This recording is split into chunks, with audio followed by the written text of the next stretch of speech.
Amados irmãos, eu quero fazer perguntas para você hoje. Por que que Jesus não foi recebido pelos seus? Por que que Jesus, a pessoa mais importante, mais gloriosa, mais maravilhosa, ele veio para o que era seu, os seus e os seus não receberam? Por que que Jesus foi rejeitado? Por que que há tanta injustiça nesse mundo? Por que que crentes deixam de andar nos caminhos de Deus e voltam para o mundo de trevas? Por que que o Evangelho é às vezes mais difícil do que as coisas que não são de Deus? Por que que existe tanta separação? Por que que existem pessoas que prometem o amor no casamento e pouco tempo depois está cheio de ódio, tudo destruído, tudo acabado? Por que que há crianças abandonadas, né? Por que que existe tanta corrupção, tanto ódio, tanta violência? Nunca houve um único dia nesse planeta em que não se derramou sangue. Por que que existe guerras? Por que que existe tanta confusão? Por que que existe tanta coisa horrível nesse mundo? Vamos ler a palavra de Deus. No livro de 2 aos Coríntios, capítulo 4, verso 4, diz assim: porque nos quais o Deus desse século cegou o entendimento dos incrédulos, para que não lhes resplandeça a luz do Evangelho da glória de Cristo, o qual é a imagem de Deus. O apóstolo Paulo, ele descortina um pouco aqui o mundo espiritual. Ele diz aqui, o Deus desse século. É claro que existe alguém por trás da cena, existe alguém trabalhando camufladamente, existe alguém trabalhando silenciosamente. Você não está vendo, mas tem alguém trabalhando.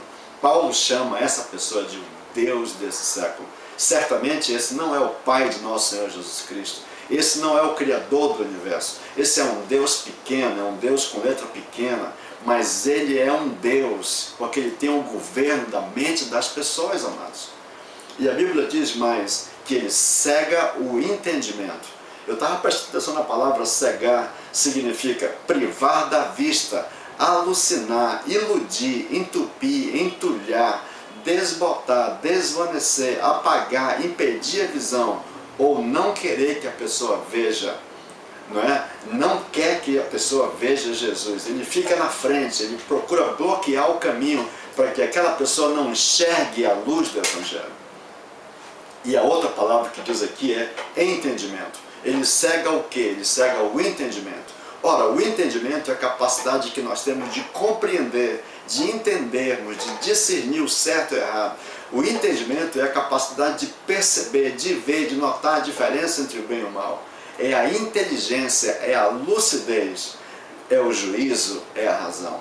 Então o diabo, ele procura cegar exatamente o entendimento, que você vai, quando você vai compreender o Evangelho, então aquela coisa está cega e você não consegue compreender o Evangelho. Agora ele faz a outra pergunta aqui: de quem? De quem ele cega o entendimento? A Bíblia diz, dos incrédulos. Incrédulos são pessoas que não conseguem crer, ou não creem, ou são descrentes, ou têm dificuldades para abrir o coração para receber o Evangelho. Incrédulos são pessoas que têm um coração endurecido, enrijecido. Incrédulos são pessoas que já foram decepcionadas várias vezes, então elas criaram uma estrutura de defesa, fechando o coração para não ouvir mais a palavra do Senhor. Incrédulo significa aquela pessoa que não crê, que não recebe, que não acredita. Então, por isso, eles também não entendem o santo Evangelho, a beleza do Evangelho. Meus amados e queridos irmãos, eu queria deixar essa mensagem para você e queria também deixar uma outra meditação. A meditação é a seguinte: todo o presente de Deus, ele vem muitas vezes com a embalagem que você não gosta. Querendo citar mais uma vez o exemplo de Jesus. Jesus veio ao mundo e os judeus não o receberam. Por quê? Porque eles não gostaram da embalagem. Eles queriam um Messias vindo num cavalo branco, todo bonito, parecia um rei de Roma, parecia um imperador de Roma, e veio um Jesus humilde. Eles não gostaram da embalagem, por isso não receberam Jesus. Muitas vezes acontece isso. Muitas vezes nós rejeitamos as coisas de Deus porque nós não gostamos da embalagem. Eu queria deixar para você o último texto que está lá no versículo 6, que diz assim: deixa resplandecer a luz. Disse Deus, das trevas resplandeça a luz. Ele mesmo resplandeceu em nosso coração. Deixe que essa luz resplandeça. Deixe que a luz da presença de Deus, deixe que a glória de Jesus. Chegou o momento de você abrir o seu coração. Eu quero dizer mais para você, meu querido, quando você diz assim, eu creio em Jesus, começa a sair a escuridão, começa a vir a luz. Quando você abre o coração para dizer, Pai, agora eu creio em Ti, eu estou te recebendo, Jesus. Sabe o que acontece? A luz começa a brilhar no seu rosto. E você vai começar a ver o Evangelho da glória de Cristo. Jesus é a pessoa mais maravilhosa do universo. Não viva essa vida, não passe por esse mundo sem conhecer esse Senhor maravilhoso. Que o Senhor te abençoe, que você possa ter uma semana de paz. No nome de Jesus. Amém. Fique em paz.